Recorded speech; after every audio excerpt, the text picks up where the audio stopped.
Hi, welcome back to my channel. I want to say thank you again for giving me this opportunity to speak into your life. If you have not yet subscribed, please do so, and also hit that notification bell so that you can be advised once a new video has been posted. Now today I want to talk to you more or less freely. Have there ever been a time in your life when you feel as if you're just drifting on the sea? You're in the middle of the ocean and you don't know where to go from there. You're just there, you're just drifting without a sense of purpose. Every day you get up, it's the same thing. You're barely surviving as it is. Life just, goes on. There is basically maybe no joy. There is no sense of purpose. There is just absolutely nothing happening. Well, today I want to speak a little bit into that. So in Mark chapter 6, and I'm also looking at the same story in Matthew.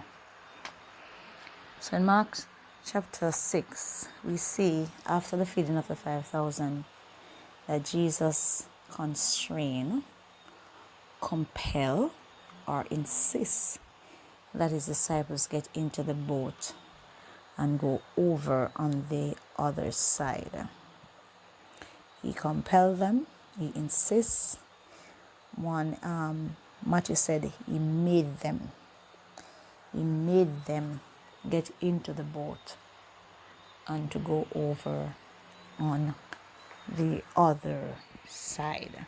And this was immediately after the feeding of the 5,000. He made them get into the boat and he stayed back to send the multitude away. And then he went up into the mountain by himself to pray. Now Jesus was there in the mountain praying by himself from the moment he sent the people away. So he was there, and he was there until the evening. And then it says that while he was there until the evening, he saw them, right? So he saw them. So he knew what was happening. He saw them right there in the middle of the lake, and they were having some problems. However, didn't say that Jesus went to them same time. No, he didn't. He didn't go to them same time. But he was there still in the mountain praying, talking to the Father. In Mark 6 told us that Jesus saw them. In verse 48, it says he saw them straining at rowing, for the wind was against them. He saw them. However, even though Jesus saw them, it says that it was at the fourth watch, which was between 3 and 6 a.m. Remember, he sent them away immediately after he fed. They along with him fed the 5,000, right? He sent them away. So he knew what was going to happen. He knew what was about to happen. However, he stayed back and he prayed. He talked to the Father. And he was there by himself praying and talking to the Father for a long time, right? If you notice, it says in the evening they were in the middle, because I'm looking at both stories. They were in the middle of the sea. The wind was contrary against them. In the middle of the sea at evening. However, Jesus did not come to their rescue. Even though he saw them straining at rowing because the wind was contrary against them. Now, these men were fishermen. So they were at a place that was familiar, right? The sea was familiar to them. It was where they used to make their living. So it was a place where they would have been countless times, right? So they would have had some idea of what was happening and when it was going to happen. They would have had idea about the seasons. They would have an idea about the tides. They would have idea, you know what I'm saying, about when is the best time to go on the sea to fish, when is the best time to be out of the water. So it was a place that was familiar to them, right? It would have been, somebody would say it would have been their hunting ground, basically. So it was familiar to them. They knew where they were. However, in spite of this familiarity, something unfamiliar was happening to them in a familiar place. Something unfamiliar was happening to them in a familiar place. I know sometimes we are living our lives and, there are some things that we are used to. There are some things that we are familiar with. But there comes a time when even the place that is familiar seems to be against us. The place that is familiar or the things that we are used to, something change, something unnatural begins to happen. Because, as I said, these men would have known about the tides and the waves and all of that. They would have known that. But at this particular time, the wind was against them. At this particular time, something was happening to them and they could not control. It was outside of their control. They were in the middle of the sea. So they were caught, somebody would say, between a rock and a hard place, because they were in the middle of the sea. So right there and then, there was no way out. There was no way out. They would either have to ride out the storm,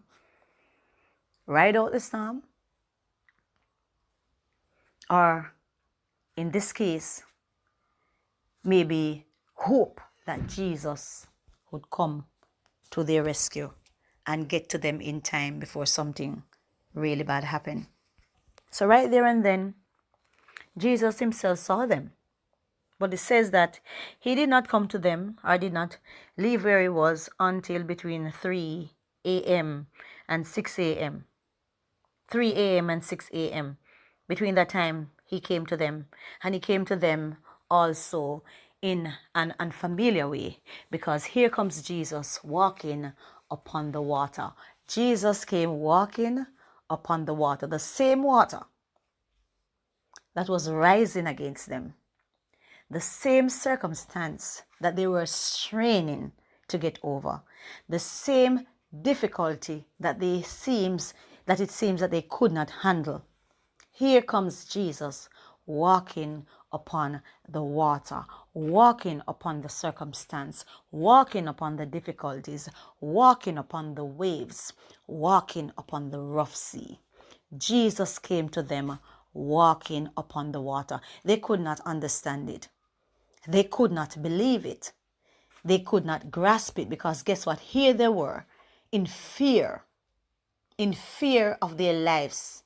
But here comes somebody walking on the water, and guess what? They thought it was a ghost, because it was unbelievable for them to see a man walking upon this circumstance that was threatening their very lives.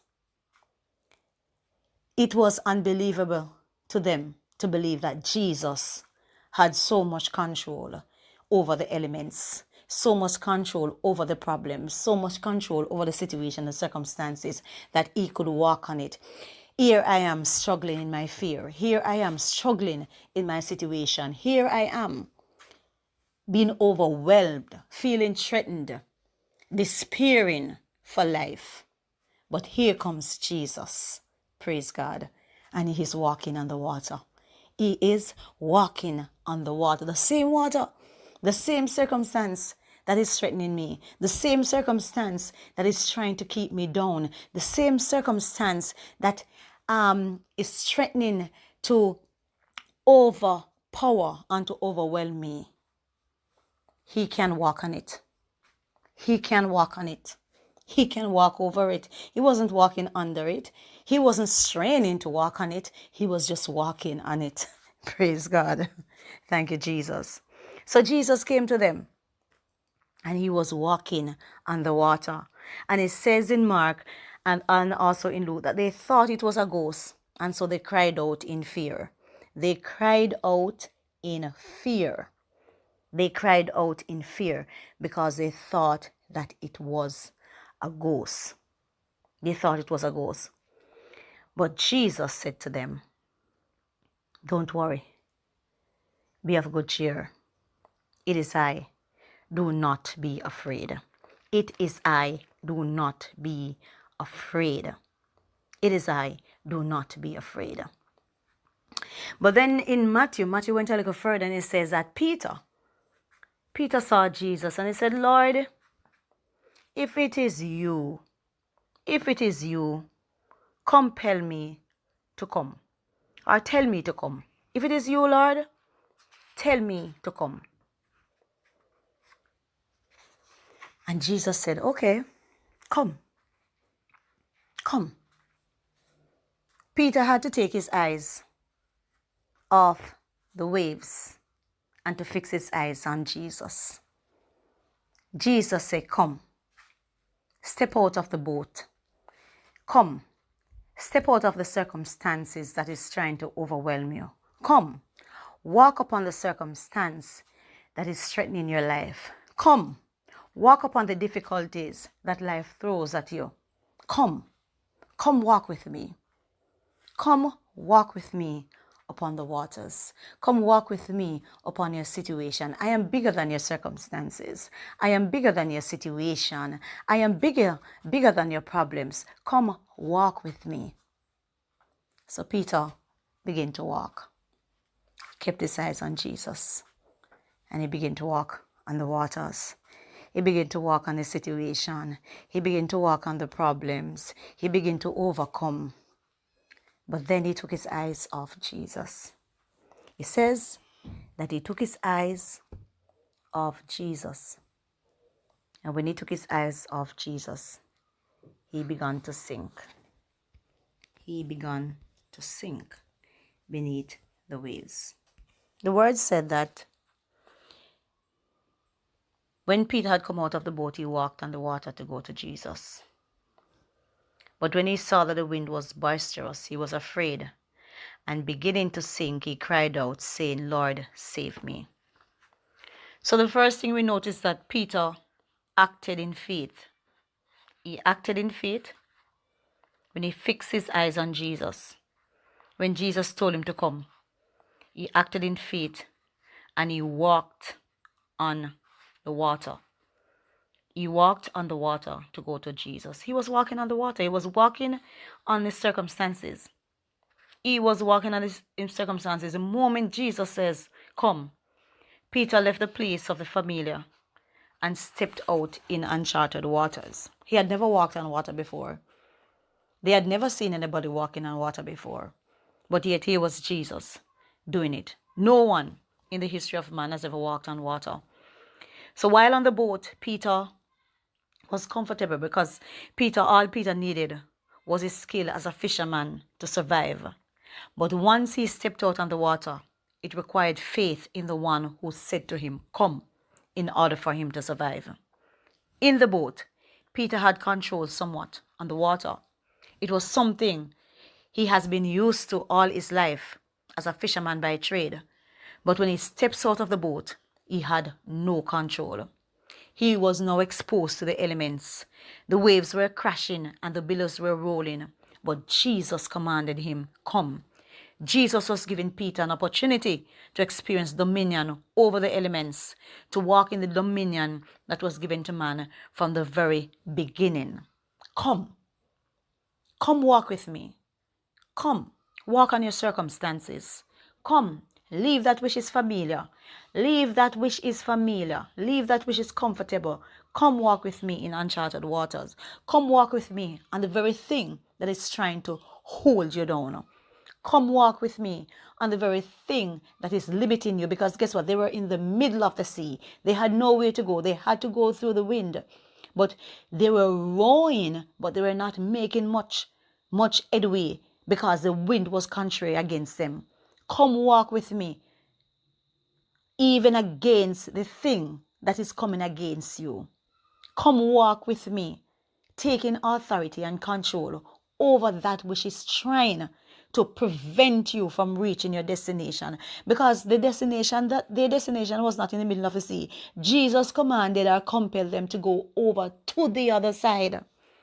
They were supposed to go over to the other side.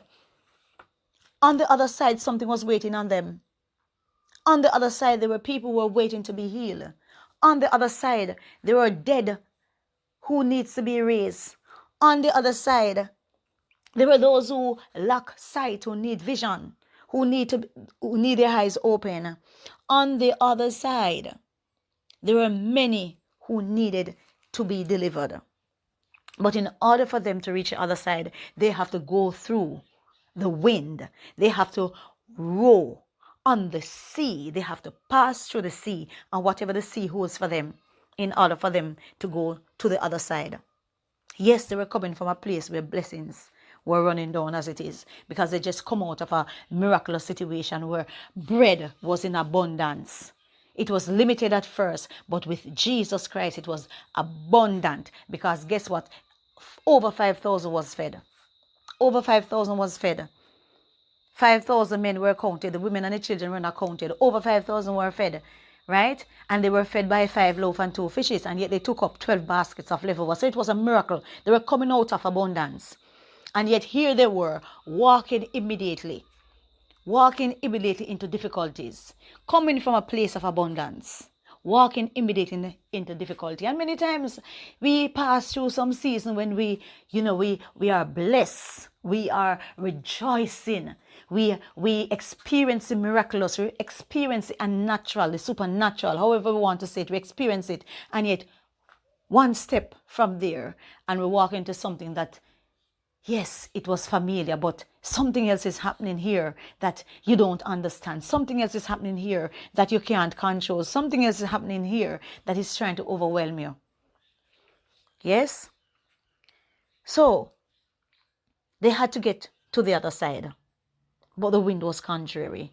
The wind was contrary. And you notice that they were there for a long time. From evening, from Jesus sent them until between 3 a.m. to 6 a.m. in the morning. That's a very long time. So they were in the situation, the circumstances. They were not going forward. They were not going backward. They were just right there, sitting right there. It's like somebody would say, like sitting ducks, right there in the middle of the ocean. And the wind was contrary. The wind was against them. But they had to get to the other side. Sometimes the winds are going to be against us, but we still need to get to the other side. We still need to get to the other side. So guess what? We have to have faith. Have faith that we are able to walk upon our circumstances. Have faith in the God who is saying to us, come walk with me. Come walk with me on your circumstance. Leave that which is familiar. Leave that which you can control. This one is outside of your control. You don't have no control over it. So don't worry about it. Come walk with me. Keep your eyes on me. Fix your eyes on me. Fix your eyes on me. Have faith in me. It is I. It is I who have called you to this place. It is I who have led you to this season, because it was Jesus himself who sent them. Jesus himself who sent them to go before him. And he knew what was ahead. But he still sent them because they have to walk, they have to go through the difficulties in order to reach the other side, in order to continue the kingdom mandate. But they had to have faith. They had to have faith. The feeding of the 5,000 was something that they saw, but something that they did not yet understand. They did not yet understand the power and the authority that they also have as those who walk with Jesus Christ. So they still needed, their faith needed to be built up. Their faith needed to be built up. Because without faith, it is impossible to please God. But through faith, we can obtain the impossible. Faith in God can move mountains. Yes, your circumstance may seem to tower over you like Mount Everest, and it may be threatening to conquer your soul. But have faith in God. It is He who says, come, the one who stills the wave and calms the seas. He may not take you out of the storm, but He promised that He will walk with you through the storm. Do not be satisfied with your current level. Take the leap of faith and trust God to get you to your destination. There are higher heights and deeper depths in God to attain. But in order to reach the other side, in order to go to the next level, we have to step away from our comfort zone. We have to step out of our comfortable routines. We have to step away from the assumptions and the limited perspective that we have in the present or in the past. We have to seize the opportunities that awaits us, because Jesus is saying, come walk with me. Come walk with me in dominion over your circumstances, because I have authority over all. He said, all authority is given to me in heaven and in earth. I have the authority. I have the authority. Greater is He that is in you than he that is in the world. The devil uses circumstances. He uses people. He uses adverse situations to detour us, to prevent us from reaching our destination. But God uses these same things to equip us to reach our destination. Your destination may not be where you are now. Your purpose is far greater than even your wildest dreams and ambition. 1 Corinthians 2 verse 9 tells us, but as it is written, I have not seen, nor heard, neither have it entered into the heart of man, the things which God has prepared for them that love Him. I have not seen. And because there is greater ahead, because there is destiny, greater purpose for you and for me, that is why sometimes it becomes so difficult. That is why sometimes it becomes so difficult. Sometimes it seems from our perspective, from your perspective, that you have more troubles or more harsh circumstances than others. It is because these comes to try and to purge you. It comes to try and to purge you. Peter in 1 Peter, the same Peter, in 1 Peter 4 and verse 12 and 13 says, beloved, do not think it strange concerning the fiery trial, which is to try you, as though some strange thing happened to you, but rejoice to the extent that you partake of Christ's suffering, that when His glory is revealed, you may also be glad with exceeding joy. These are just tests. The fiery trials, the adverse circumstances, they are tests. They are not strange. They were fashioned especially for you. Somebody once said the devil tempts you to bring out the worst in you, but God tests you to bring out the best in you. So God's test is not to shake your faith, but to make your faith stronger. These disciples had to go through many situations in order to carry out the task that God had in store for them. What was ahead for them? At each level of your journey, you have to understand that in order to reach higher heights, you have to pass the test. When we started school, we begin at kindergarten level. And in order to go to each level of our education, we're given tests along the way that qualifies us for each different levels, for high school and then college. God designs different situations to come into our lives to prove us, to qualify us for a higher level in Him. And at the beginning, at the different stages of our growth in the Spirit, we will go through different tests. We have to come through each test to achieve that higher level in God. These disciples had to go to the other side. They had to go to the other side. To the other side. In Matthew, when they reached to the other side, it says, when they crossed over, they came into the land of Gennesaret. And when the men of that place recognized Him, they sent out into all that surrounding region, brought to Him all who were sick, and begged Him that they might only touch the hem of His garment. And as many as touched it were made perfectly well. On the other side, there are people to be delivered. On the other side, there are souls to rescue, and there are souls to be saved. On the other side, let me see what happened, what Mark says happened after the other side. So on the other side, there's work to be done. Yes, in Mark it says, when they crossed over, they came to the land of Gennesaret and anchored there. And when they came out of the boat, immediately people recognized him. Speaking of Jesus here. And they ran through the whole surrounding region and began to carry about on beds those who were sick to wherever they heard he was. Wherever he entered into villages, cities, or the country, they laid the sick in the marketplaces and begged him that they might just touch the hem of his garment. And as many as touched him were made whole. On the other side, there are many people who need deliverance. But they are counting on us. They are depending on us. God is counting on us. God is depending on us to be equipped. God is counting on us to reach to the level where he wants us to reach. God is counting on us to pass through the tests.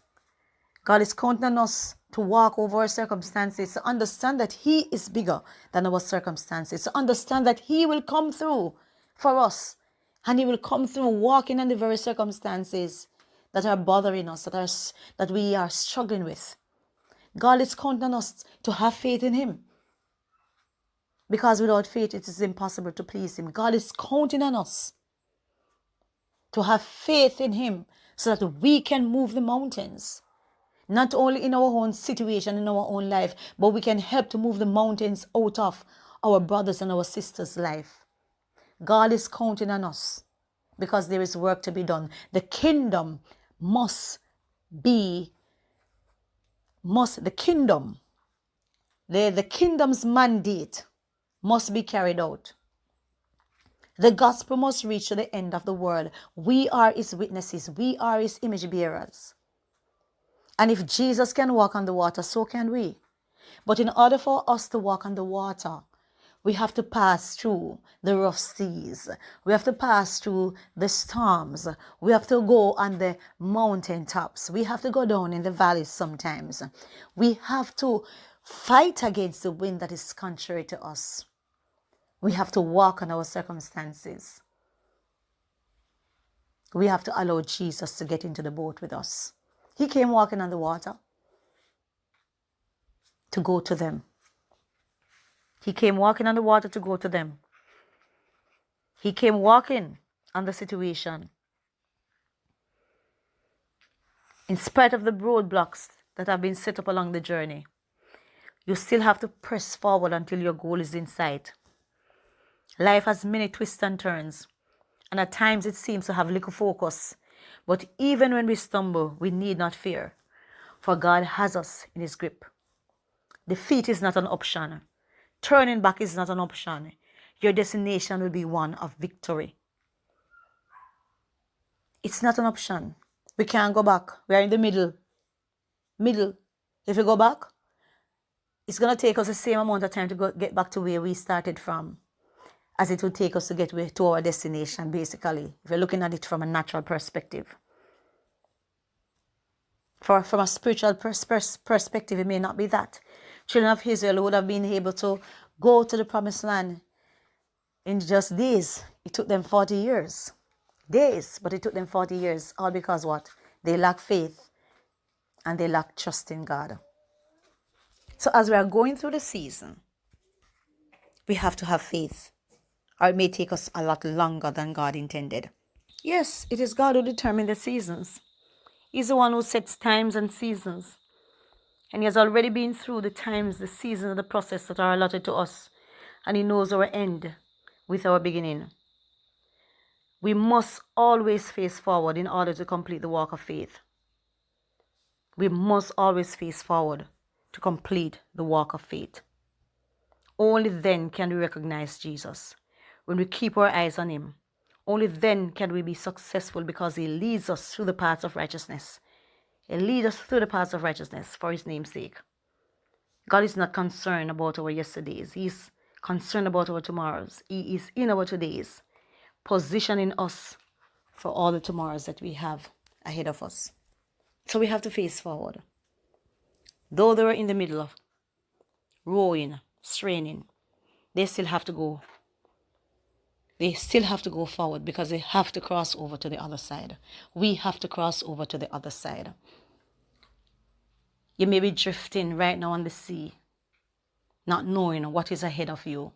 The wind may also be contrary against you. But Jesus is willing to walk upon the water to come to you. He is willing to walk upon the water to come to you. And he has a set time. He has a set time. Notice that he chose the time to come to these disciples. He knew what was happening to them. God knows what is happening to you. But he has a set time. Because as I said, the seasons, every season of our life is designed by God. And it is designed for a purpose. We have to go through each season.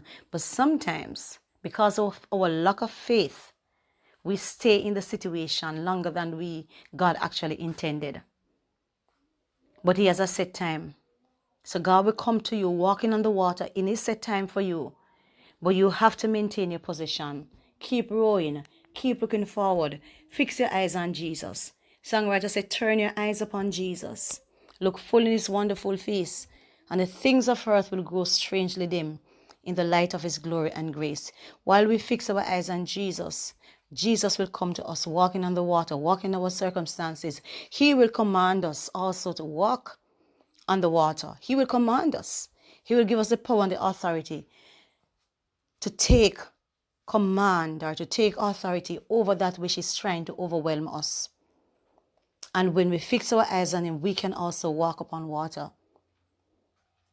But something is over there on the other side. There is work to be done. There is work to be done. But we have to press forward. In the midst of our rough seas, in the midst of our storms, in the midst of our difficulties, we have to press forward. And we have to have faith in a God who is able to do far more than we can ask or think. We have to have faith in a God who does the impossible. Because nothing is impossible for him. Impossible for us, yes, but not for him. We have to have faith in a God who is supernatural. So when we are going through the difficulties in life, keep our eyes on Jesus. Continue to row. Stay in the boat unless Jesus commands you to get out of the boat. Stay in the boat. Jesus will come to you in his season. He will come to you walking upon your circumstances. He will tell you to come. And when he says come, go, walk, obey, step out of the boat and walk to Jesus. And with Jesus, you can walk upon your circumstances to go over to the other side. Greater works are ahead. There's another level. But we have to go through whatever it is that we are going through right now, whatever it is that you're going through in this season. You have to go through it in order to go to the other side.